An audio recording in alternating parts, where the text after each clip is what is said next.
Thank you guys for watching and see you on my next one, the part 2 of this.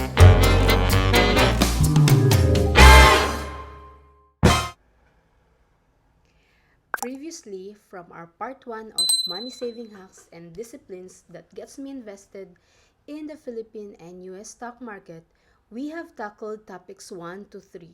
Now, for those of you who did not yet watch the part 1, the link is in the description below, or alternatively, you may click here, sorry, to guide you through.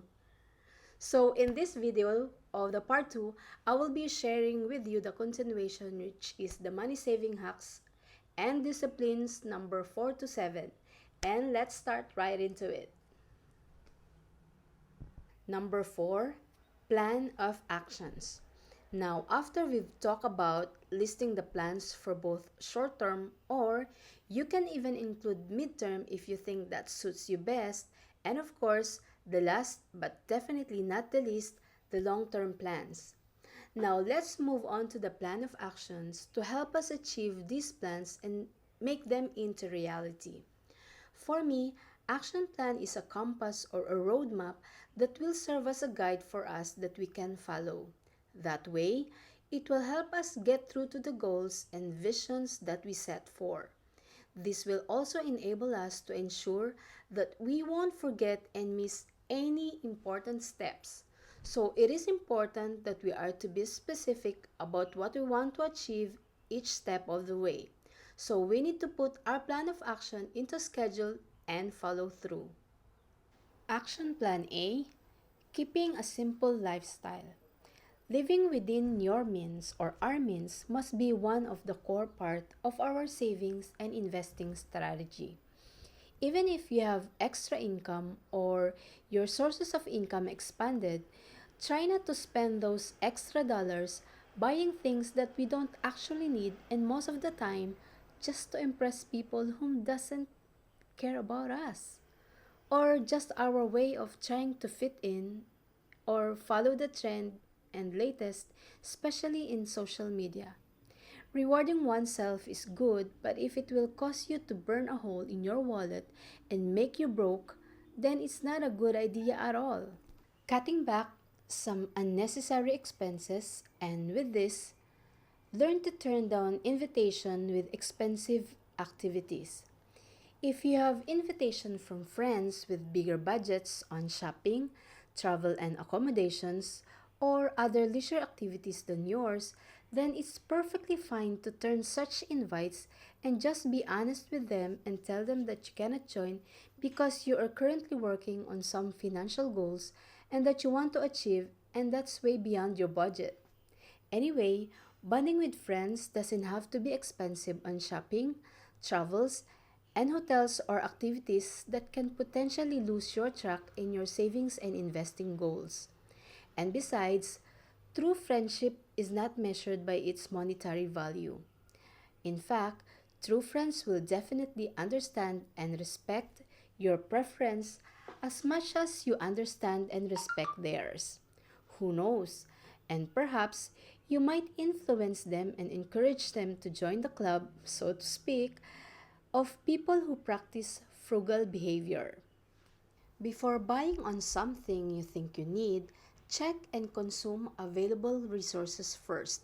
Example, before heading to the market or grocery store, check out your fridge or kitchen cabinets and pantries and see what food are still in there that you need to cook first. In my accounting subject back in the days when I was in college, one of the many types of inventory methods that I can still remember is the FIFO method, which stands for first in, first out method. It is where which inventories or assets that has been acquired or purchased first are priority to dispose of first.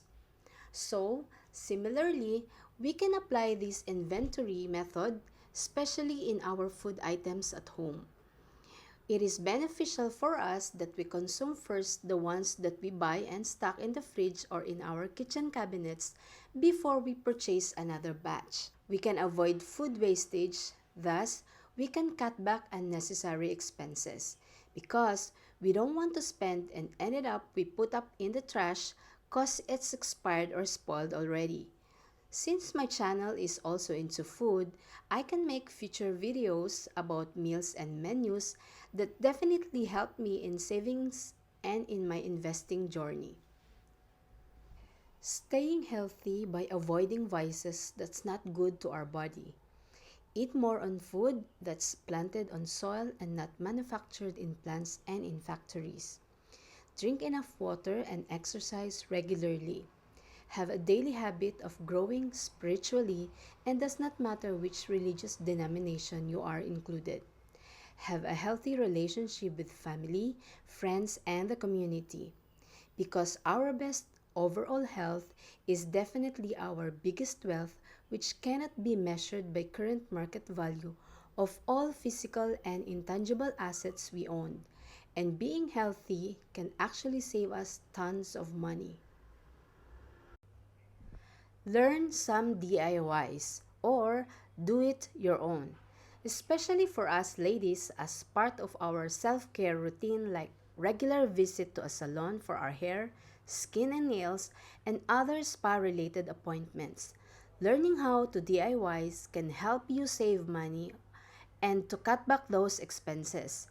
Thinking on the alternatives help us to still enjoy the things we want in life without losing a fortune or big amount of money.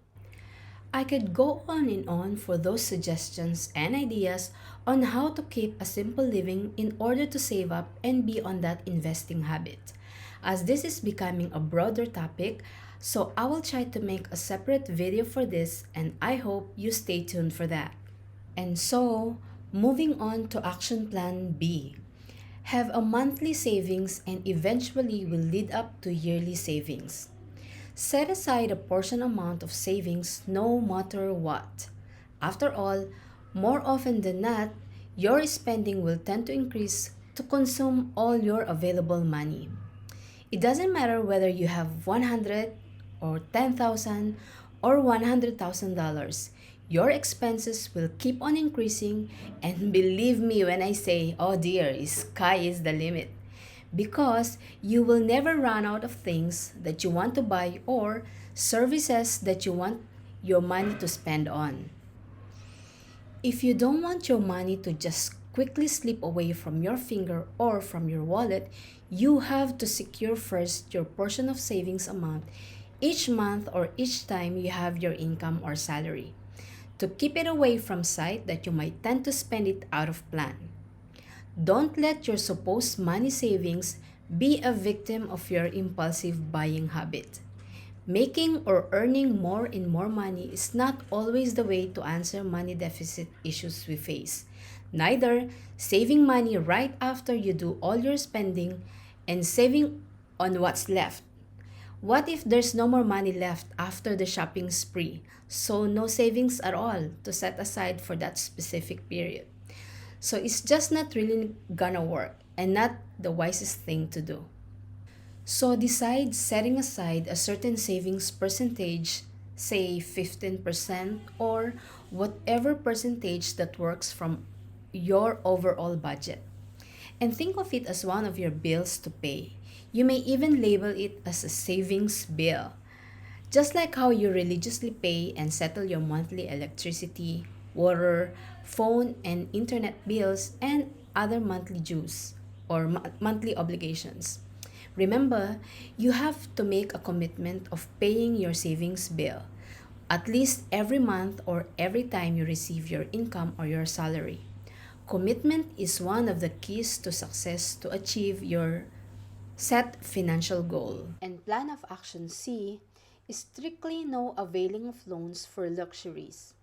I'm not really against to debt free per se because there are businesses that are thriving and earning through revolving their business funds from debts or bank loans. If loans to finance the business that will potentially create income and will eventually absorb the budget for paying off the debts, then for me that one is okay. Also, there are many students graduated and got their degrees and were able to equip themselves of the skill sets they need in order for them to be employable be in the workforce, and earn decent amount of salaries through student loans. So, in my opinion, it is not really bad having debts as long as it is properly managed. What I'm avoiding to do is applying a loan to buy for the things that I consider luxury in my lifestyle. Again, as I have been mentioning before from part 1, we all have different financial starting point and situations. My idea of luxury could be a necessity to some. Like for example, here in Singapore, we have a very efficient transportation system that you can even go to work or school and go back home without even needing your own car or vehicle.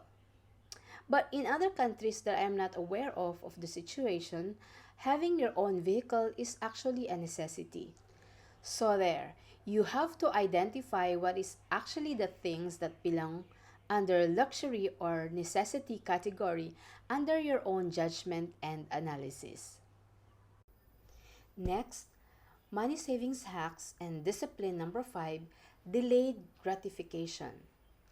Delayed gratification is our will and decision to try to put first the enjoyment of immediate reward in exchange for a more and best favorable reward at a later time.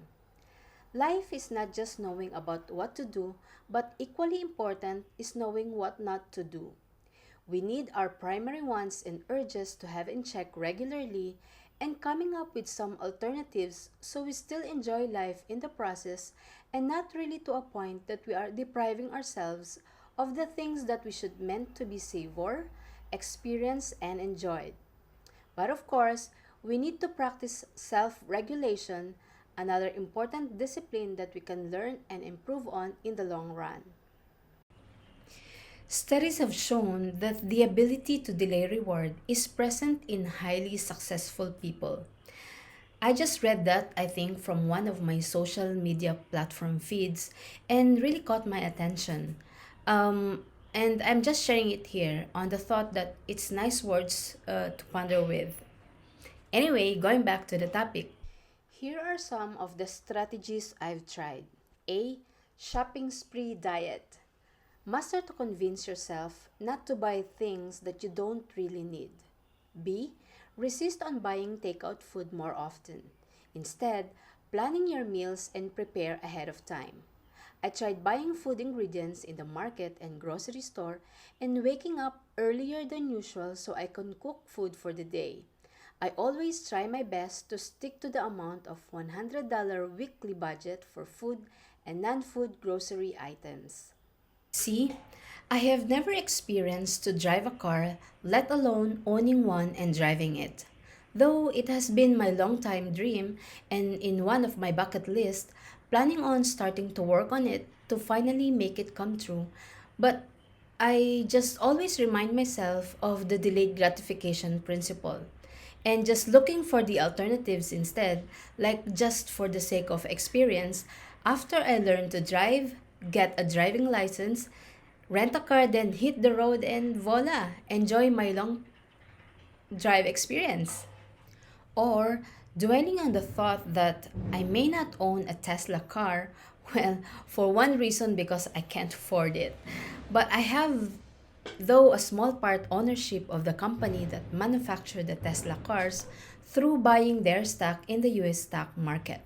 Same thing is true that I don't have latest Apple mobile phones, but I have a part ownership of the company that manufacture these latest and top of the line mobile phones and other genius Apple products. Money saving hacks and disciplines number 6, stick to the plan of actions. Watch your thoughts, they become your words. Watch your word, they become your actions. Watch your actions, they become your habits. Watch your habits, they become your character. Watch your character, it becomes your destiny. And that's according to Lao Tzu. So, how can we stick to the plans of action? I'm sure the list that I'm going to enumerate will help. A. Minding and watching your thoughts. B. Focus on starting. C. Consistency on that tiny habit. D. Enjoy each details of the process. And E. Be responsible and accountable. If you miss, be quick to go back on track.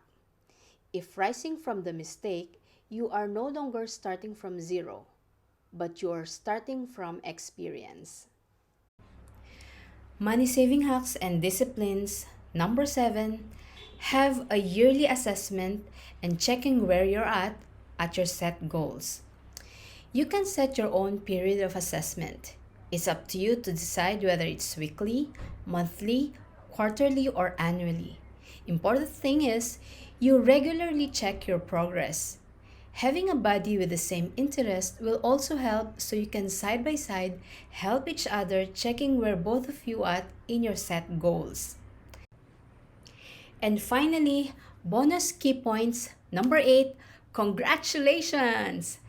Congratulate yourself too. If you finally started or just starting in this journey, it doesn't matter because the important thing is we took that first big step that will lead us to a journey of that 1,000 miles, which equates to good stewardship of the blessings that God provided us for. And always remember, before we can get the best harvest, we need to plant first our best efforts and disciplines. Thank you guys for watching, and as always, if this video becomes of help to you, I will appreciate that you subscribe to the channel and join the community. You guys stay safe and see you on my next one.